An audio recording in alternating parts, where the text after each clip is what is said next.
crap. I thought I was talking with the recording on. I'm getting ready to turn left on Charleston, look for timeout for the Nevada Poker League. Hopefully I'm at the right place. I got to watch out for people that run red lights, and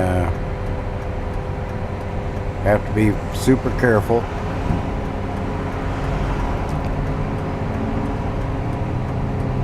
Careful as you can be, because there are crazy drivers. There's courteous drivers. Okay, there it is. I looked both ways. Everybody stopped. I'm at the outside. Now, timeout should be up here somewhere, and it doesn't say it outside.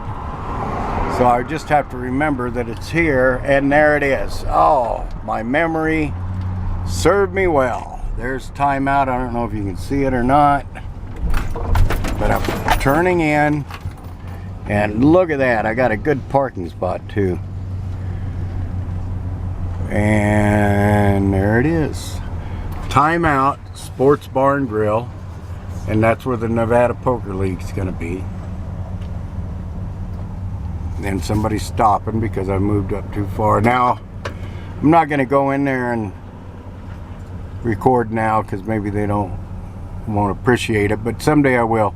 Nevada Poker League, and it's fun. I explained in the first part of this. Hopefully it didn't run out. Everybody have a beautiful day today.